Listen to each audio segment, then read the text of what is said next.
Cross the line. AITA stories with Minecraft vibes. Picture this. You set two simple rules to protect your grieving stepson. Your daughter breaks both. And somehow you're the villain. I'm 42. Single father to two kids who share everything except DNA. Anya is 17. Bright, loud, magnetic. The kind of girl who collects friends like other people collect coffee mugs. Noah is 14. My stepson, though I never use that word around him. His mother died 3 years ago. Cancer, fast, and cruel. I've had full custody since, and I've watched him build walls that would make architects jealous. He's not broken, just careful, doesn't like his space invaded. When overwhelmed, he shuts down. Goes somewhere inside himself where I can't follow. I've learned to recognize the signs, the stillness, the tears that don't fall, the silence that screams. This weekend, Anya asked for a sleepover, 4 friends, loud ones, the kind who travel in packs and touch everything. I said yes, of course. She's 17, not 7, but I set boundaries, 2 of them. Keep out of Noah's room, keep quiet after 11, basic respect, basic humanity. At 10, I checked. Something felt wrong, maybe father's intuition, maybe the silence upstairs broken by giggles that sounded wrong. I found them in his room, all 4, camped out like conquerors. 2 sitting on his bed, his sanctuary, the place he cries for his mother. 1 flipping through his sketchbook, private drawings, his grief, his dreams, his 14-year-old heart laid bare in pencil. Another messing with his things, touching. Invading, they giggled as he froze, tears in his eyes, gone somewhere I couldn't reach him. I don't remember crossing the room, just the rage, clean, protective, ancient. Get out. Not shouted, worse, the quiet that comes before storms.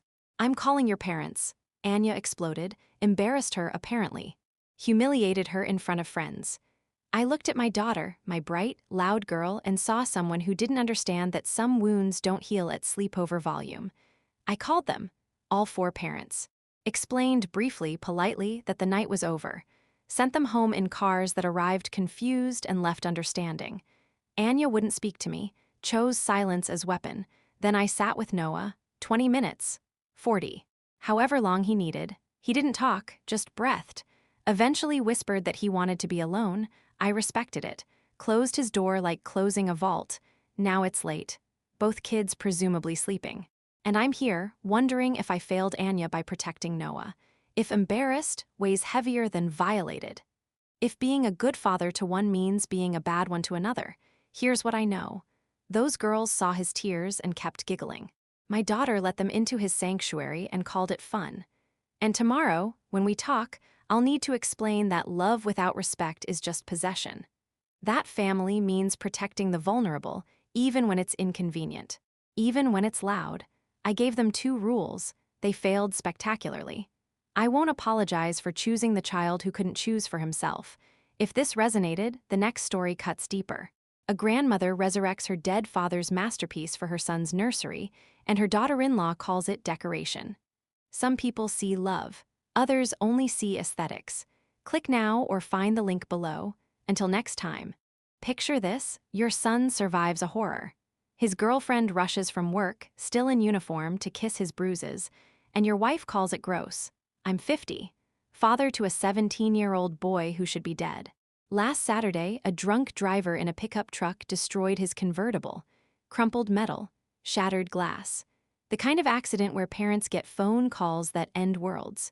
When I saw him in that hospital bed, multiple breaks, stitches mapping his face, alive by miracle, I forgot how to breathe.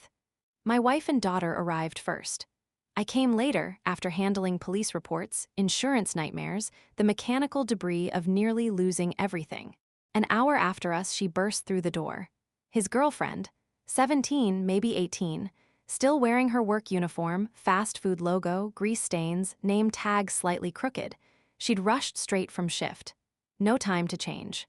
No thought for anything but him. She ran to his bed, touched his face gently like he might dissolve, kissed him. Lips, yes, but also his forehead, his bruised cheek, his stitched jaw. Each kiss a prayer, a promise, a refusal to let death have the last word. She stayed for hours, held his hand through pain spikes, laughed at his drug jokes, cried when he cried, When I finally drove home that night, I felt grateful. Relieved, my boy had love waiting for him on the other side of this.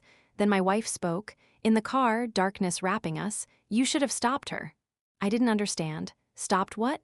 The kissing, in front of us. In front of his sister.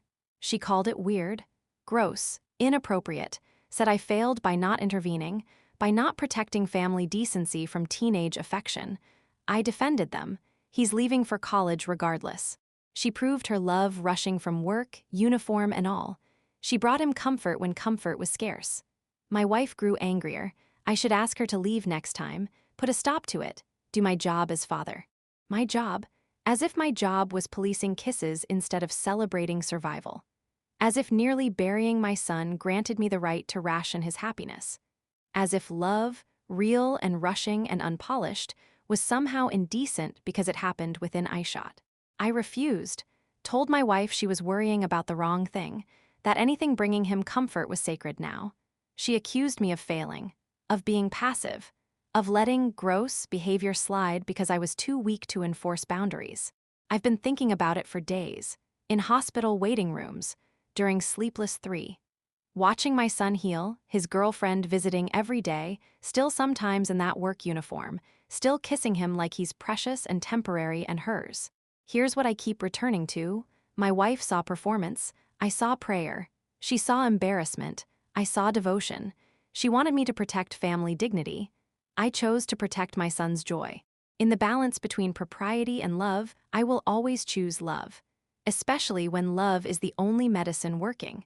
17-year-olds kiss. Parents die inside watching. But parents also learn which battles matter. My son has months of recovery ahead. Surgeries, physical therapy, pain I cannot carry for him. If her lips on his cheek makes any of that bearable, I will buy them chapstick and step back.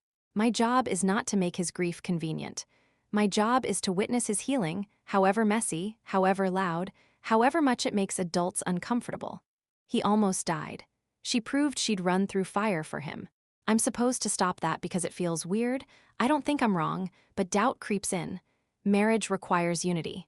My wife and I rarely fight. She's a good mother, a good partner. Maybe I'm missing something. Maybe there's a boundary I should see. But when I close my eyes, I don't see inappropriate kisses. I see a girl in a fast food uniform, crying with relief, loving my boy back to life. If this cut deep, the next story opens the wound wider. A father sets 2 simple rules to protect his grieving stepson during a sleepover. His daughter breaks both. And somehow, he's the villain for choosing the vulnerable child. Family, it turns out, is choosing who needs protection most. Click now or find the link below. Until next time. Picture this: a grown woman pays for a dream trip to Sicily, then expects her tour guide to be her alarm clock. 3 warnings, 2 no-shows, 1 epic lesson in adulting. I'm 21. Bulgarian tour guide in Sicily? Yes, the actual Sicily, with Etna smoking in the distance and gelato that ruins you for all other desserts. I shepherd groups through paradise, which mostly means herding adults who forget that vacation doesn't pause responsibility. We run tight ships. 8 a.m. departures for day trips, Etna, Taormina, Syracuse, the ancient dreams people save years to touch. Everyone gets printed pamphlets. Schedule burned into paper. I announce times the day before, microphone crackling on the bus. My number distributed like lifelines. Call me if you forget, I will remind you, this is the contract. Enter her, mid-30s. Traveling alone, which usually signals independence. Not this time. First morning, Etna awaits. Entire group assembled, cameras ready, volcano humming. She's 10 minutes late. I exhale. Maybe traffic. Maybe lost key. She arrives breathless, apologetic. I let it slide. But I use the mic. Address everyone while watching her. 15 minutes maximum. Emergencies only. Forgotten passport, medical issue, you must call me. Always inform me. She nods. Lesson learned, I wish. Next day, Taormina, 25 minutes. Almost half an hour of 30 people checking watches, Etna cooling, morning dissolving. I call twice. No answer. We're seconds from leaving when she sprints out, hair wild, coffee spilling. Pure luck. The hotel receptionist needed rooming list clarification, bought her time she didn't deserve. I remind everyone again. 3rd time's charm. I will not wait anymore. Waking up is your responsibility, not mine. That evening, she corners me, lobby lighting, tired tourists scattering. Make sure to wake me up tomorrow. Not asking, expecting, I recite the policy. Pamphlet, alarm, personal accountability. She waves it away. Just knock on my door if I'm not out by 8:15. I repeat, I really can't do that for everyone. Please set an alarm. She smiles, nods, doesn't hear. Syracuse Day, ancient Greek theaters, Baroque piazzas. History thick enough to taste. 8 a.m. comes, goes, 8:15. Nothing, I call twice. Voicemail both times. The bus breathes impatient diesel. 29 other people have dreams too. At 8:15 exactly, I signal the driver. We roll out. Sicily unfolds without her. An hour later, my phone screams. Panic. Where are we? How could I leave her? I explain calmly. Printed itinerary, multiple warnings, the knock she never requested officially. She explodes. You had one job? One job? I'm historian, translator, emergency medic, herding dog for adults. Not her mother, not her alarm clock. You cheated me out of my money.